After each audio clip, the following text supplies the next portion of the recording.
नमस्कार, स्वागत है आपका और मैं हूं आपके साथ प्रशांत पांडे। आप देखना शुरू कर चुके हैं यो स्टॉक्स। मेरे साथ है मेरे सहयोगी कविता और अंश। और कविता, ये शायद दूसरा सोमवार है। ऐसा यकीन ही नहीं हो रहा कि बाजार शुरुआत बिल्कुल लग ही नहीं रहा कि बाजार इस रफ्तार में है। एब्सोल्युटली। और जिस तरह से हमने एक एफआईआई की वापसी होते हुए देखी है ना, मेरे ख्याल से जोश उसका काफी हद तक आता हुआ दिखाई दे रहा है। कितना 2 दिनों में हमने कम से कम 7 से 10,000 करोड़ रुपए की खरीदारी आती हुई देखी है। करोड़ की खरीदारी हुई है, आराम से आती हुई देखी है ना। और स्पेशली अगर आज की बात करें तो आज काफी की डीएमए वो भी पार करता हुआ नजर आ रहा है। अगर निफ्टी की स्पेशली बात करें तो अभी थोड़ी देर पहले ही 100 डीएमए पार किया और ये पहली बार हो रहा है इस साल में, तो काफी पॉजिटिविटी इसमें दिख रही है। बैंक निफ्टी भी आप देखिए 51,500 के पार जाता हुआ और सबसे बड़ी बात यह है कि इस बाजार में एक कहते हैं ना कि ऑप्टिमिज्म आ गया है। मतलब पूरा हफ्ता पिछला क्या शानदार गुजरा।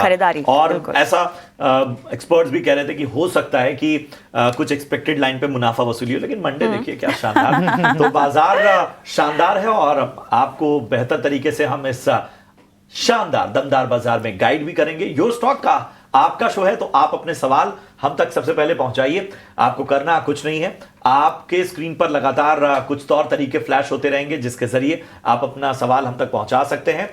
और ये नंबर जो आपके स्क्रीन पर आ रहा है, इस नंबर पर कॉल करके, व्हाट्सएप करके या मैसेज करके, आप जो भी तरीका पसंद आता हो आप अपना सवाल हम तक भेज सकते हैं।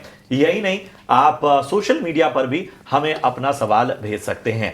इसके अलावा यूट्यूब पर लाइव कमेंट करके भी अपने सवाल भेजिए, हम उन सवालों को भी शामिल करेंगे। लेकिन जब भी आप सवाल भेजिए, स्पष्ट सवाल भेजिए, अपना नाम जरूर बताइए और साथ ही अपना नजरिया, शॉर्ट टर्म या लॉन्ग टर्म, ये जरूर मेंशन कीजिए। उससे एक्सपर्ट को आसानी होती है आपको बेहतर तरीके से गाइड करने में।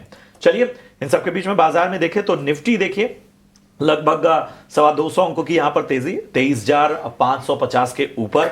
बैंक निफ्टी की बात करें तो यहां पर देखिए लगभग 1000 अंकों की तेजी हमें देखने को मिल रही है, लगभग 2% ऊपर। इस वक्त बैंक निफ्टी 51,500 के पार जाता हुआ।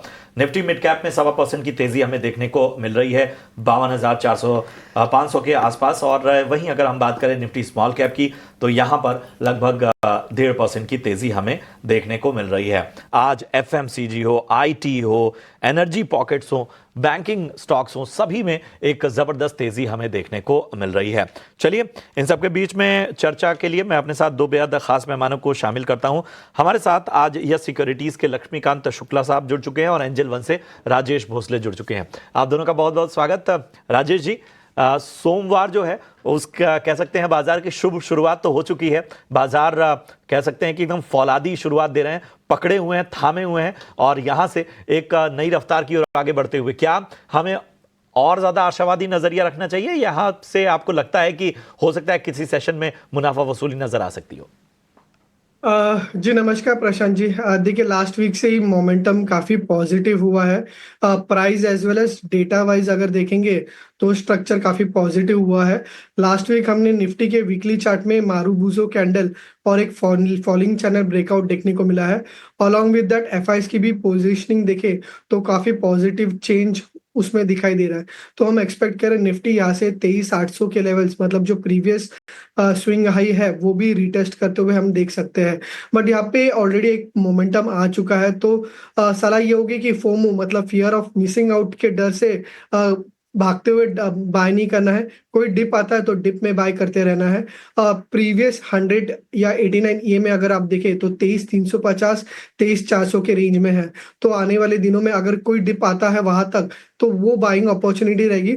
ऊपर में 23,800 और फिर 24,200 डीए हम एक्सपेक्ट करें in the near term prices में देखने को मिल सकता है। साथ ही लक्ष्मीकांत जी, अगर आप जुड़ गए हैं मेरे साथ तो हमें बैंक निफ्टी पर भी बात कर लेनी चाहिए। 51,500 के पार ये जाता हुआ क्लियरली आज अब तक का जो ट्रेंड हमें दिखाई दे रहा है, फाइनेंशियल्स और एनर्जी सेक्टर ही यहाँ पर ट्रेड को लीड करते हुए दिखाई दे रहे हैं। Banks, Canara bank, PNB, Kotak Mahindra, federal bank जैसे कुछ काउंटर्स हैं जो काफ़ी दम भरते हुए दिखाई दे रहे हैं। बैंक निफ्टी के सूरत हाल को देखते हुए क्या लेवल्स आपको अब और आकर्षक यहाँ दिखाई दे रहे हैं फिलहाल रणनीति के लिहाज से और रेजिस्टेंस के लिहाज से क्या लेवल्स? पिछले हफ्ते भी हमने देखा था कि बैंक निफ्टी में अच्छे खासे पॉजिटिव अपसाइड के मूवमेंट देखने को मिले थे और उसी को बरकरार करते हुए आज बैंक निफ्टी ने 100 डीएमए के लेवल्स को भी क्रॉस किया है। काफी दिनों के बाद हमें देखने को मिल रहा है कि बैंक निफ्टी अपने 100 डीएमए के लेवल्स के ऊपर ट्रेड करना स्टार्ट कर रही है और आज इसने 200 डीएमए लेवल को भी ब्रेक कर दिया है। तो ओवरऑल अच्छा खासा स्ट्रेंथ नजर आ रहा है बैंक निफ्टी में। बैंक निफ्टी ने आज जिस तरीके से 200 डीएमए के लेवल को क्रॉस किया है वहीं से हमें डबल बॉटम का ब्रेकआउट भी दिखता हुआ आ रहा है। तो इसके जो एक्सपेक्टेड टारगेट निकल कर आ रहे हैं वो निकल कर आ रहे हैं 53,500 के आसपास। तो मुझे लगता है कि अगर बैंक निफ्टी 48,000 और 48,000 के लेवल 48,700 के लेवल्स के ऊपर ट्रेड करता है तो देन आफ्टर हमें 53,500 के लेवल्स बैंक निफ्टी में दिखाई दे सकते हैं। अगर हम आरएसआई और मैकडी के चार्ट्स पे इंडिकेटर पर नजर डालते हैं तो वहां पर भी ये दोनों ही जो इंडिकेटर हैं वो अपनी पॉजिटिव टेरिटरी में ट्रेड कर रहे हैं। तो यही संकेत दे रहे हैं कि आने वाले समय में बैंक निफ्टी आउट परफॉर्म कर सकता है निफ्टी को और जो एक्सपेक्टेड टारगेट है वो 53,500 के हम एक्सपेक्ट कर सकते हैं बैंक निफ्टी में। सो ओवरऑल अच्छा खासा स्ट्रेंथ है। तो हमें लगता है कि ये जो मोमेंटम है ये फर्दर बढ़ता हुआ नजर आएगा। पे बैंक निफ्टी पे 53,500 तक जा सकता है। बैंक निफ्टी ने ऑलरेडी 100 डीएमए क्रॉस कर चुका था, अब 200 डीएमए भी क्रॉस कर दिया है, तो यहाँ पे काफ़ी आउट परफॉर्मेंस करता हुआ नजर आ रहा है निफ्टी बैंक। तो चलिए इसी के साथ दर्शक के सवाल लेना चालू करते हैं। यूट्यूब पे हमें कई सवाल आ रहे हैं तो वहाँ से सवाल लेते हैं। तो ये सवाल KR की रेड्डी जी की तरफ से है CDSL पर। राजेश जी आपके पास आना चाहूँगा इस सवाल के लिए। CDSL ये होल्ड कर रहे हैं लगभग 1886 के लेवल से, करीबन शायद 53 शेयर्स होल्ड कर रहे हैं। अगर वहां से देखें तो स्टॉक लगभग 35% से ज़्यादा गिर चुका है। हालांकि इसी महीने के लो से देखें तो कुछ 15% की रिकवरी आई है, लेकिन अभी भी ये लगभग 35% के लॉस में बैठे हुए हैं। तो बताइए यहाँ पर आपकी क्या राय बनती है और साथ ही साथ एक स्टॉप लॉस भी बता दीजिए। देखिए अंश, लास्ट वीक हमने देखा था कि काफी अच्छी रिकवरी स्टॉक में देखने को मिली है। 100 ईएमए पे जो है एक बुलिश एनगल्फिंग पैटर्न देखने को मिला है। तो एक्सपेक्ट कर रहे हैं ये जो पॉजिटिव मोमेंटम जो है आने वाले हफ्तों में भी कंटिन्यू हो सकता है। एक्सपेक्ट कीजिए स्टॉक जो है यहाँ से 1410 और 1480 के रेंज आने वाले हफ्तों में देखने को मिल सकता है। अब यहाँ पे एक बेरिश गैप है, तो जब स्टॉक इस लेवल्स पे आता है तो वापस चार्ट्स को रीचेक करना होगा। अगर मार्केट में और स्टॉक में अगर पॉजिटिव मोमेंटम कंटिन्यू रहा तो 1650 और 1700 लेवल्स भी देखने को मिल सकता है। बट फिलहाल के लिए 1480 के लेवल्स के लिए होल्ड कीजिए। नीचे में स्टॉप लॉस अगर रखना है तो 1110 का रहेगा। अगर 1110 ब्रेक करता है तो स्टॉक में वापस डाउनसाइड मोमेंटम रिज्यूम हो सकता है।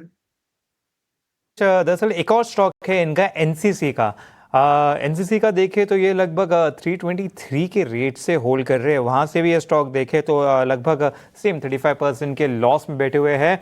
सेम ट्रेंड यहाँ पे दिख रहा है, मार्च लो से रिकवरी, लेकिन फिर भी 35% के लॉस में। तो यहाँ पर भी बता दीजिए यहाँ पे आपका क्या नजरिया बन रहा है। देखिए NCC में ब्रॉडर मार्केट के साथ बाउंस बैक हुआ है, but on the higher side मैं ज्यादा मतलब आउट परफॉर्मेंस एक्सपेक्ट नहीं कर रहा। 233 के रेंज में काफी बड़ा बेरिश गैप रह गया है, जो काफी स्ट्रॉन्ग वॉल्यूम्स के साथ देखा गया था। तो उस लेवल्स पे स्टॉक आता है तो वापस सेलिंग प्रेशर देखने को मिल सकता है। तो सलाह होगी 235 के रेंज में आता है तो वहां पे एक बार पोजीशन स्लाइड करने की सलाह होगी। आपको एनसीसी पर मिलती हुई 230-35 का जो स्तर है वहां पर आपको ध्यान रखना है कि यहां से आप अगर एग्जिट हो तो एग्जिट करें, क्योंकि बहुत ज्यादा इसके बाद मोमेंटम जो है वो नजर नहीं आ सकता। चलिए बढ़ते हैं आगे और अपने अगले कॉलर को अपने साथ जोड़ेंगे। हमारे साथ राजू इस वक्त जुड़ चुके हैं। नमस्कार राजू जी। अच्छा ठीक है, यूट्यूब के जरिए इन्होंने अपना सवाल भेजा है। इनके पास जियो फाइनेंस के 500 शेयर हैं और इन्होंने 224 के भाव पे जियो फाइनेंस का शेयर लिया हुआ है। ठीक है, चलिए यहां पर हम इस सवाल का जवाब देंगे, लेकिन अकाशा एयर का मैनेजमेंट हमारे साथ है और उनसे खास बातचीत कर रहे हैं ईटी नाउ और ईटी नाउ स्वदेश के एडिटर इन चीफ निकुंज डालमिया।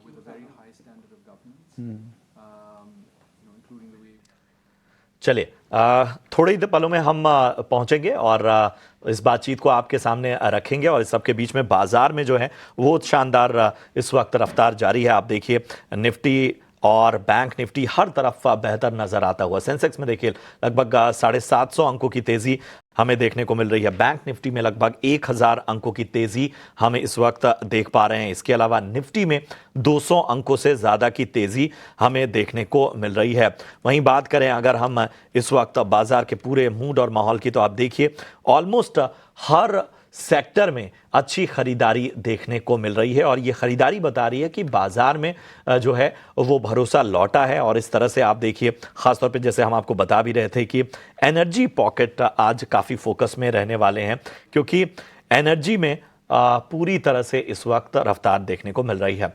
चलिए लिए मगर जब वहाँ लोग जा रहे थे ट्रेन, गाड़ी और प्लेन से जा रहे थे, तो महाकुंभ के अंदर इस बार एयरलाइन इंडस्ट्री के बोलते हैं वारे न्यारे हो गए। अकासा के साथ क्या हुआ, इंडस्ट्री के साथ क्या हुआ। अगली बार आप ट्रैवल कर रहे हैं तो सस्ती टिकट कैसे मिल सकती है आपको, और मुंबई में एक नया एयरपोर्ट आ रहा है, तो अब आपको कहाँ जाना पड़ेगा, नवी मुंबई जाना पड़ेगा या फिर आपको सांता क्रूज एयरपोर्ट जाना पड़ेगा। मैं इन सवालों के आंसर नहीं जानता हूँ, मगर मेरे साथ जो गेस्ट हैं वह सारे सवालों के आंसर जानते हैं। हमारे साथ अकासा के सीईओ एंड फाउंडर साहब तीनों दुबे जी हैं। नमस्कार, thank you very much for joining us. सब कहते हैं जी महाकुंभ के अंदर एयरलाइंस के लिए जो एक्सपीरियंस रहा, both in terms of taking the passengers and also in terms of making money, कहते हैं सब ने छप्पर फाड़ करके पैसा बनाया। Can I use that line, छप्पर फाड़ करके पैसा बनाया? देखिए, जब महाकुंभ के बारे में बात करते हैं तो महाकुंभ एक कल्चरल और रिलीजियस एक्सपीरियंस है। हाँ जी, हाँ जी। तो अच्छा नहीं लगता जब महाकुंभ के बारे में बात करते हैं तो पैसे के बारे में बात करते हैं। पर आप फ्री में थोड़ी फ्लैग कर रहे थे जी। नहीं, ये भी ठीक है, ये भी ठीक है, लेकिन देखिए हम लोग बिजनेस है, पैसा बनाना है, लेकिन हम लोग देश की भी देखभाल करते हैं। नहीं, अगर हम लोग के फ्लाइट नहीं होते तो लोग कैसे जाते हैं? तो ये माने पैसा बनाना और लोग को एक जगह से दूसरी जगह लेना, ये बैलेंस हम लोग को करना। कई लोगों को मैं जानता हूँ जिन्हें 25-30 हज़ार की टिकटें ली हैं, तो उन्होंने तो पैसा गवाया है, पैसा तो एयरलाइन ने कमाया है। देखिए, थोड़ा तो पैसा कमाना है एयरलाइंस को, ये नहीं कि हम लोग मुफ्त में देते हैं, लेकिन हम लोग ने महाकुंभ के लिए एक्स्ट्रा फ्लाइट्स डाले। ये नहीं कि हम लोग फ्लाइट्स थी एक्स्ट्रा, हम लोग के करीब रोज 10 जाते थे। ये नहीं कि प्रयागराज में सिर्फ, प्रयागराज, वाराणसी, लखनऊ, अयोध्या जो आसपास के सिटीज हैं, हम लोग ने करीब 10 राउंड ट्रिप डाले थे। तो माने आउट एंड बैक में 20 हो गए और 40-45 दिन के लिए तो करीब 1000 फ्लाइटें होंगी हम लोग की। और लोग बोलते सारी फ्लाइट्स फुल जा रही थी आपके, बिल्कुल इंडस्ट्री के लिए सब फ्लाइट्स फुल। लोग खड़े होके आने को रेडी हो गए थे, लेकिन ये हम लोग कर नहीं सकते। लेकिन हाँ, बहुत सारे फ्लाइट थे और लोग ने बहुत मजा भी किया महाकुंभ में। महाकुंभ के जो अरेंजमेंट्स थे बहुत अच्छे थे। अगला बड़ा कौन सा इवेंट है जिसके लिए आप प्रिपेयर कर रहे हैं? हम लोग के देखिए अभी समर आ रहा है, बच्चों की छुट्टी होंगी, तो अप्रैल 15 से लेके जून 15 तक ये हम लोग का पीक सीजन होता है। उसकी तैयारी हम लोग कर रहे हैं अभी। अकासा 4-5 साल पहले पेपर पे एग्जिस्ट करती थी, आज एक ब्रांड है जिसका 3 से 4% मार्केट शेयर हो चुका है। आपके 20 से ज़्यादा एयरक्राफ्ट इस समय फ्लाई कर रहे हैं, 200 एयरक्राफ्ट आने वाले हैं। तो अचानक आपको इस मार्केट के अंदर, जिसे हम कंपेरेटिव मार्केट बोलते हैं, इतनी जगह आपने कैसे बना ली? देखिए, ये हम लोग का मार्केट शेयर करीब 5% हो गया है, 4.7%। और जगह बनाई हम लोग ने क्योंकि इंडिया में इतना डिमांड है एयरलाइंस के लिए कि हम लोग भी जी सकते हैं और दूसरे लोग भी जी सकते हैं। तो ये नहीं कि हम लोग ने कुछ मिरेकल बनाया है। हम लोग ने एक स्ट्रैटेजी थी हम लोग की एयरलाइन बनाने की, क्योंकि हम लोग देख रहे थे कि इंडिया में इतना डिमांड है, 2 या 3 एयरलाइन से ये टिकेगा नहीं। तो हम लोग ने स्ट्रैटेजी बनाई, हम लोग ने हवाई जहाज खरीदे और धीरे धीरे बहुत पसीना गवा के हम लोग ने एक एयरक्राफ्ट लेके हम लोग इधर तक पहुंचे हैं। और आगे काफ़ी मेहनत करनी पड़ेगी, क्योंकि हम लोग के करीब 200 हवाई जहाज अभी आने बाकी हैं। 5 से 7 साल में 200 से ज़्यादा एयरक्राफ्ट आ जाएंगे। इंडिगो ने एक नंबर दिया था 2030 तक उनके पास 1000 एयरक्राफ्ट हो जाएंगे। आपके 200 आ रहे हैं, इंडिगो के 1000 आ रहे हैं। 1000 मतलब 1000 हो जाएंगे तो एग्जिस्टिंग के अंदर करीब 400-500 एयरक्राफ्ट आ जाएंगे उनके। एयर इंडिया के भी नए एयरक्राफ्ट आ रहे हैं, तो कुल मिलाकर 5 से 7 साल में हिंदुस्तान में कितने एयरक्राफ्ट हो सकता है? करीब 1500, क्योंकि इंडिगो ने अभी बताया कि उनके 2030 तक 600 होंगे। अच्छा। हाँ, तो करीब 2030 तक हम लोग के 1200, 1500, 2032 तक करीब 1500 हो। क्या इंडिया 1500 एयरक्राफ्ट अब्सॉर्ब कर सकता है अगले 7 साल में? बिल्कुल। हम लोग के गवर्नमेंट ने बहुत एयरपोर्ट्स में इन्वेस्टमेंट की है। करीब 70-100 तो एयरपोर्ट बने हुए हैं। नवी मुंबई भी बन रहा है, जेवर भी बन रहा है, तो बिल्कुल 1500 एयरक्राफ्ट आसानी से अब्सॉर्ब कर लेंगे। नवी मुंबई एक बड़ा एयरपोर्ट है। मुंबई के बड़े शहर में एक नया एयरपोर्ट अगर आता है तो जाहिर सी बात है कि भाई पूरे एविएशन सेक्टर के लिए काफ़ी बड़ी बात है। तो पहले तो मैं जानना चाहूँगा कि अगली आकाशा की फ्लाइट के लिए क्या मुझे सांता क्रूज शहर जाना पड़ेगा या नवी मुंबई के एयरपोर्ट पे जाना पड़ेगा? आपको चॉइस होगी, आप जहाँ जाएं। हम लोग के फ्लाइट छत्रपति शिवाजी महाराज अंतर्राष्ट्रीय एयरपोर्ट में भी होंगे और नवी मुंबई में भी होंगे। अच्छा, आप दोनों जगह? दोनों जगह। ऐसा नहीं कि इधर से जाके उधर आप चले जाएंगे? नहीं, दोनों जगह। तो अब जो नई फ्लाइट्स आएंगी नवी मुंबई पे, कब से आपके हिसाब से चालू हो जाएगा? आपकी प्लानिंग क्या है? हम लोग की प्लानिंग इस साल से है। अच्छा। इस साल से हम लोग नवी मुंबई एयरपोर्ट से हम लोग का माने बहुत कम्युनिकेशन चल रहा है। वो बता रहे हैं कि शायद 4-5 महीने और लगेंगे, तो हम लोग बातचीत चल रही है। हम लोग के जहाज तो आ रहे हैं second half of this year. Second half of this year. हाँ, तो वहां से अब नई फ्लाइट स्टार्ट करेंगे? हाँ बिल्कुल। तो अभी मुंबई से आपकी कितनी फ्लाइट्स आती हैं? अभी से हम लोग की 27 फ्लाइट है मुंबई से। और नई एयरपोर्ट के बाद कितनी हो जाएंगी? वो तो अब 3-4 साल में 100 से ज्यादा। मतलब काफी बड़ा एक्सपेंशन आ सकता है। बहुत एक्सपेंशन। तो नवी मुंबई एयरपोर्ट पूरी एयरलाइन इंडस्ट्री के लिए 4 से 5% बिजनेस बढ़ा सकता है फिर तो अंदाजन। हाँ, क्योंकि नवी मुंबई में उनका प्लान है कि करीब 80 मिलियन पैसेंजर्स की एयरपोर्ट बन रही है। हाँ, तो एटलीस्ट दैट। तो इंडिया इस समय एक एयर ट्रैफिक जो है वो 2 तरीके से हम देखते हैं। एक तो नंबर ऑफ पैसेंजर्स, दूसरा हम देखते हैं वॉल्यूम ग्रोथ आ रही है। तो अगले 5 साल तक आपको इंडिया में एयरपोर्ट ट्रैफिक में कितनी ग्रोथ लगती है और कितनी टिकट की वजह से ग्रोथ लगती है और कितनी पैसेंजर एडिशन की वजह से ग्रोथ लगती है?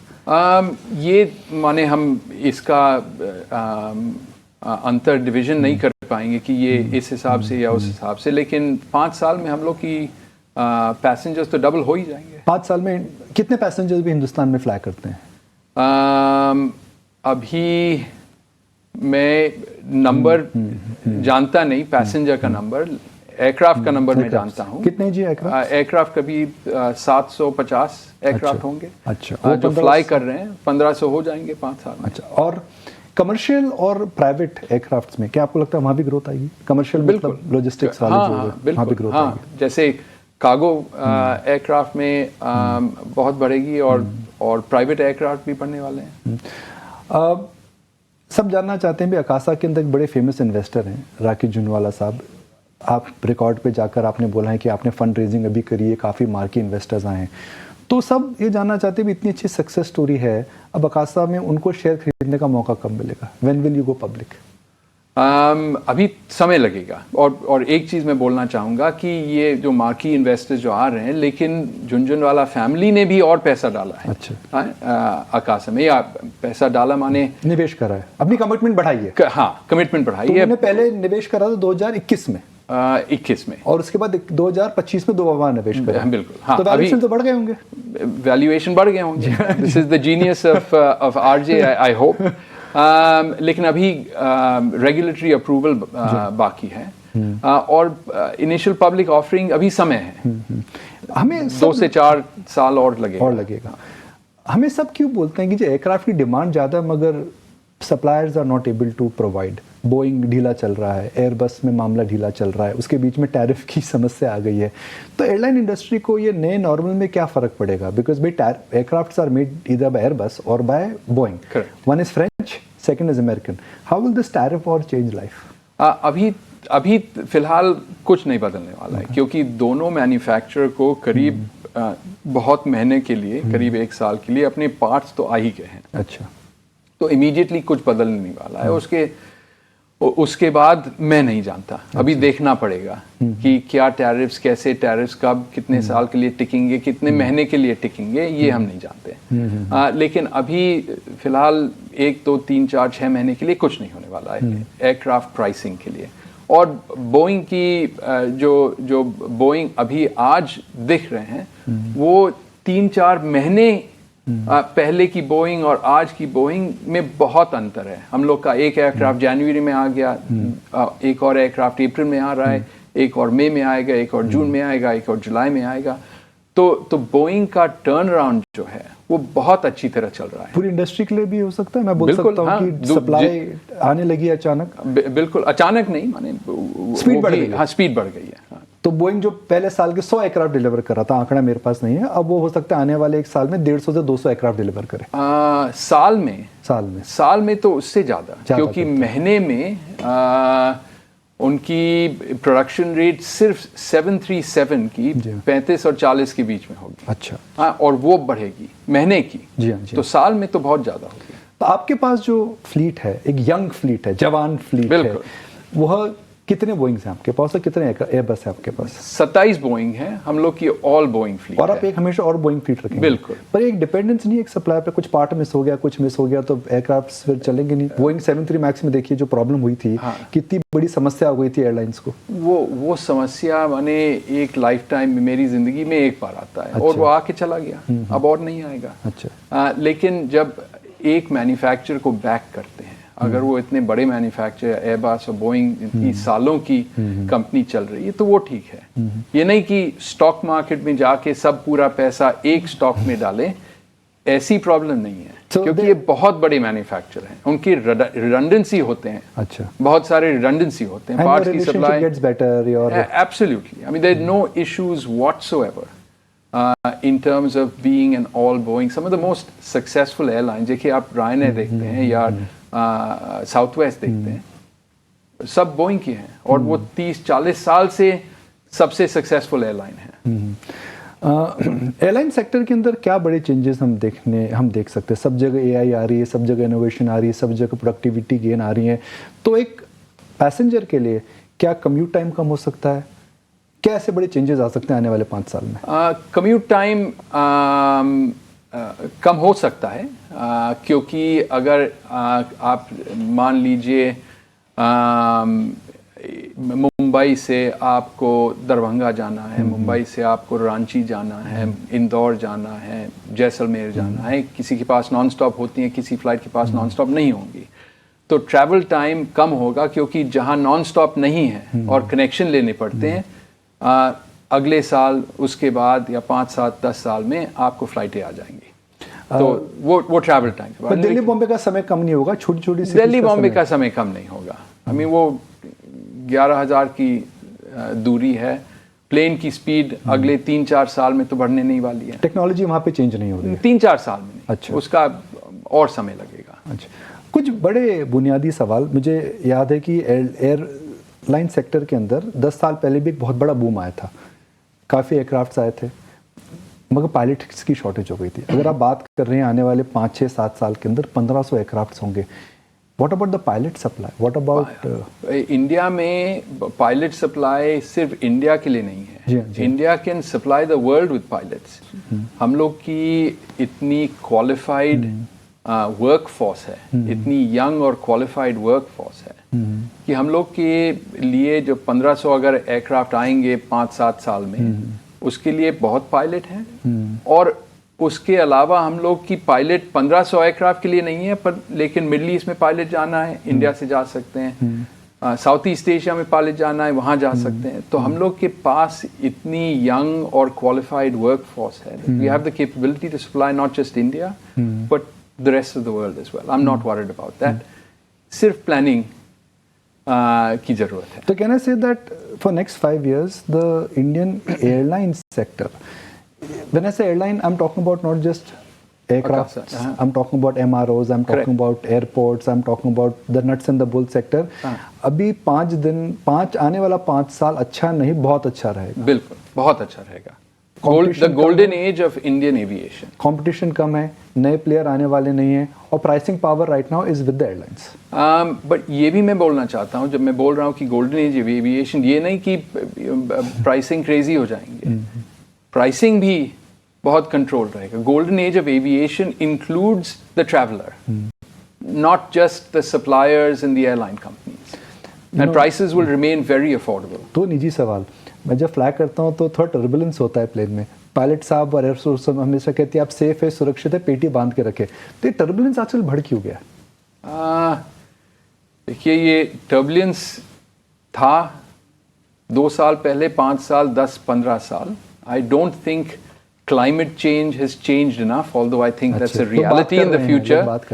I think that's certainly a reality, but I don't think climate change has changed enough to increase the level of turbulence. I've not seen statistics around that, but I think the level of turbulence in the air, actual turbulence, I think is reasonably consistent over the last 10-20 years. And the aircraft's machinery is so strong that वो turbulence withstand कर सकते, डरने की बात नहीं है. नहीं, डरने की कोई बात नहीं है, और एयरलाइंस बहुत कॉशियस रखते हैं. देखिए जैसे अगर कोई स्टॉर्म आ रहा है तो इधर कैंसिल होती है फ्लाइट या घूम फिर के जाती है. तो हम लोग कोई चांस नहीं लेते हैं. अब एक आपकी और मेरी बात हम किसी को नहीं बताएंगे, एक सस्ती फ्लाइट टिकट बुलाने के लिए क्या टिप्स आप देंगे? How can I get a cheaper ticket? Book in advance. Okay, as simple as that. Book in advance. Okay, they say that अगर आप ट्यूसडे को टिकट कराते हैं तो सस्ती मिलती है, वेंसडे को कराते हैं तो नहीं मिलती, ऐसा कुछ नहीं है. नहीं, ऐसा कुछ नहीं है. वो डिमांड पर, जैसे हम लोग को मुंबई दिल्ली की आप जा रहे हैं तो during the week it's going to be more expensive because this is a business market. आप दूसरी जगह जाएंगे जो लीजर मार्केट होते हैं तो वीकेंड्स में इट बी मोर एक्सपेंसिव. तो ऐसा कुछ नहीं है कि हर मार्केट में ट्यूसडे में सस्ती मिलती है, ये देखना पड़ेगा. लेकिन the biggest tip is book in advance because generally speaking, it's not always, but generally speaking, fares get more expensive as you get closer to departure.